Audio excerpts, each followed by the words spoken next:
Olá pessoal, então continuando aqui a nossa série de vídeos com o tema Deuses do Egito. No último vídeo nós falamos da deusa Maat, fizemos um apanhado geral falando sobre a deusa da justiça, em um momento inclusive bem propício.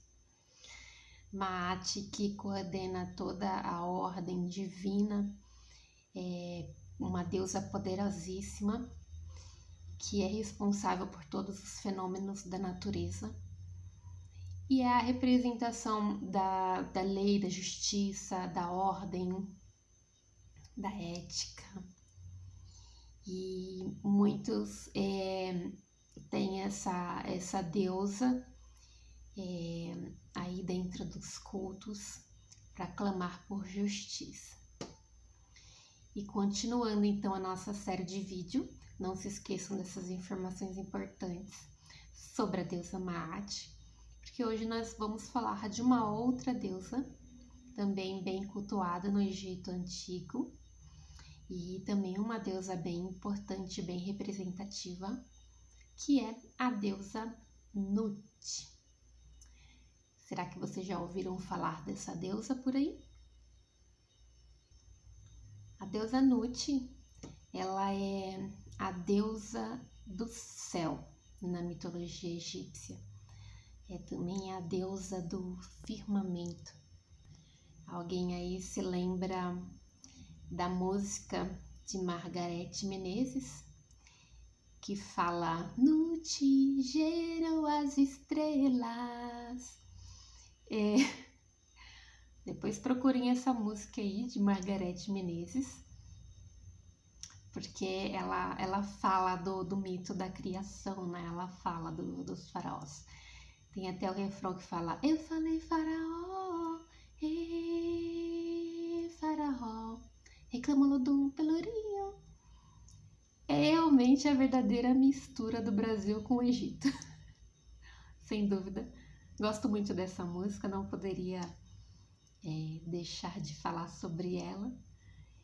E essa música fala do mito da criação, fala da deusa Nut, rapidamente. E Nut é a esposa de Geb, então ela representa a deusa do firmamento, né? E Geb, o seu irmão e esposo, representa o deus da terra. É muito comum a representação da deusa Nut com um corpo de mulher, por muitas vezes na cor azul, é um corpo azulado, cheio de estrelas. Tem algumas representações também que o próprio céu, o teto dos templos, cheio de estrelas, representa a própria deusa Nut. E em alguns outros momentos você tem ela mais, na minha opinião, né, mais formal, que é um corpo de mulher, de pé normal, só que ela tem um potinho assim na cabeça, que seria um pote de água. Mas é bem comum ela com o corpo nu, representada com o corpo nu, e na cor azul e com o corpo meio arqueado. Então o corpo dela fica assim bem arqueado, com as costas para cima, com as mãos tocando a terra e a ponta do pé também tocando a terra. Eles falam que essa representação seria como se ela representasse a própria abóbada celeste, né? A curvatura do firmamento. E os membros dela, as mãos e os pés, seriam a representação dos 4 pontos cardeais. Por isso que eles falam que ela tem essa própria representação aí daquele oval do firmamento, né? Que o pessoal fala que é mais circular. Tem alguns estudos que dizem que essa representação de Nut, dela oval, é como se ela estivesse abraçando a terra e por isso ela estaria representando a proteção, né? A proteção da própria terra. Seguindo então essa linha de raciocínio, Nut seria então a protetora dos homens na terra, mas tem algumas representações dela também que ela seria a protetora dos mortos.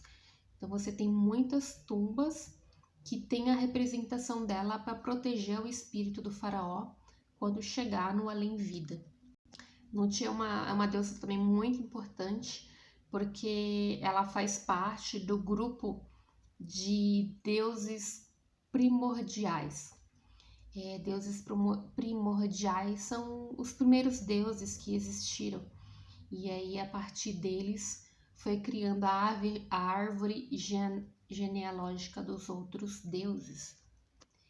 E justamente por ela ser um dos deuses primordiais desse grupo seleto aí de deuses, ela também faz parte do mito da criação. Vocês viram os vídeos que eu fiz falando de Osíris, sobre Ísis, sobre Horus? Eu comentei lá nesse vídeo rapidamente também sobre Nut. Porque Nut, ela teve 4 filhos, que foi Osíris, Ísis, Set e Neft. Então ela teve 4 filhos. E tem uma história sobre o mito da criação muito conhecida, que foi escrita pelo grego Plutarco, pelo escritor grego chamado Plutarco.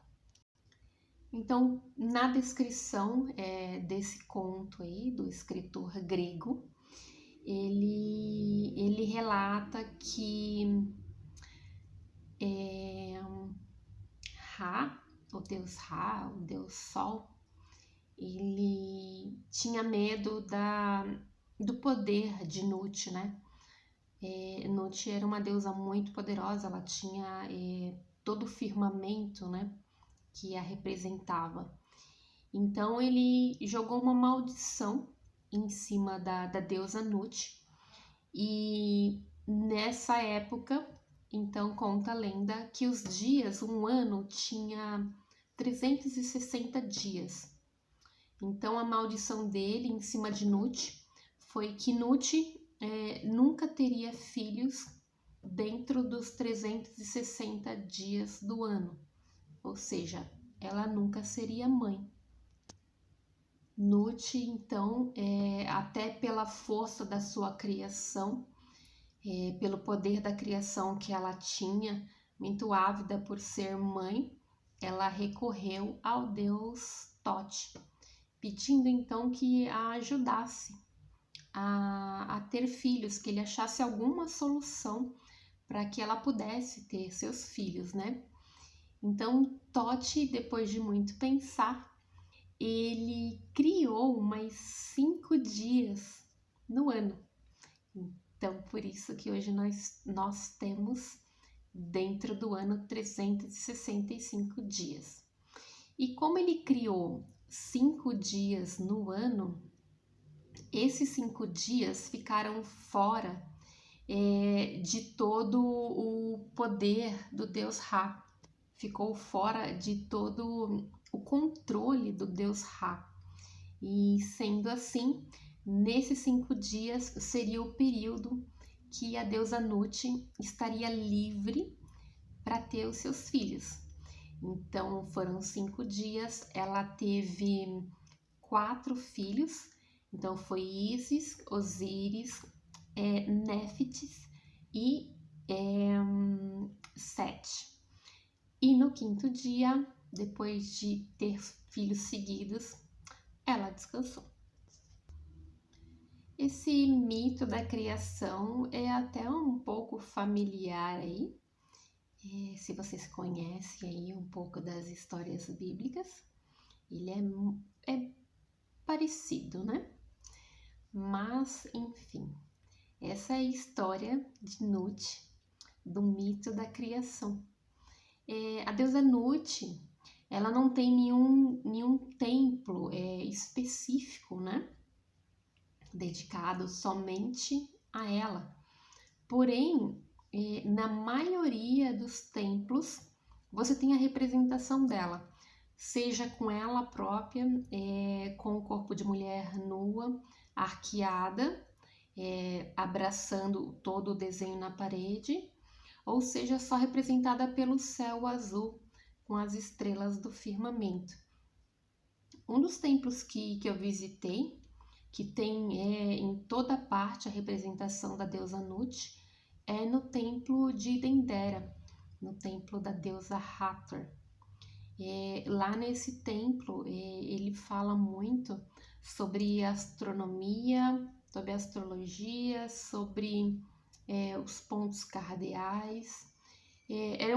Antigamente eram feitos muitos estudos de astronomia, né? Eram feitos muitos estudos sobre o zodíaco, né? Sobre o calendário, sobre as constelações. Se vocês verem lá o vídeo que eu falei sobre o templo de Dendera, eu conto um pouquinho sobre o zodíaco de Dendera.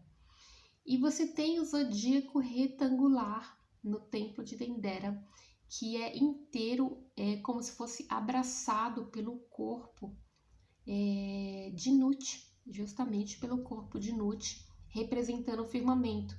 Porque você tem esse zodíaco retangular, é uma faixa no teto do templo de Dendera, em um dos salões principais, e ele é um retângulo bem comprido no teto, até por isso chama zodíaco retangular, e ele tem a representação de todos os signos, né?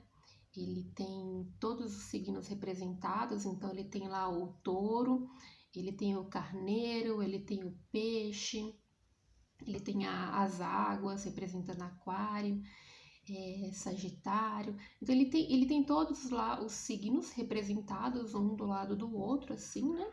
Um do ladinho do outro, numa sequência. E em volta disso tudo, de um lado você tem os pés de Nut, e aí tem o corpo dela que segue assim em cima, né? Reto, e no final tem a cabeça dela, que eles falam até que é a cabeça engolindo o sol, que seria como se fosse a chegada da noite, né? Ela engole o sol para depois dar a luz a ele novamente. E aí você tem ela abraçando todo esse zodíaco como sendo o próprio firmamento. É um desenho bem interessante e eu inclusive coloquei foto dessa parte do templo de Dendera lá no meu canal do Instagram. Esses desenhos então de Nut são muito comuns aí nos templos. E também são muito comuns, como eu falei para vocês, nas tumbas dos faraós, porque Nut também representava a proteção da alma do faraó além vida, né? Ela fazia a proteção desse faraó, então também tem a representação dela dessa mesma forma, dela com o corpo arqueado, né? Como se ela estivesse abraçando assim por cima todo ali o desenho. É bem interessante. Bom, então hoje nós falamos aí da deusa Nut, que é a deusa do firmamento, é considerada a deusa do céu, casada com Geb, que é o deus da terra. E esses dois deram origem aos filhos, um dos deuses aí mais importantes aí de todo o panteão do Egito, que é Osíris, Ísis, Sete e Nefte. Espero então que vocês tenham gostado da mitologia falando de Nut, e vamos até o nosso próximo vídeo. Então até mais, yala yala!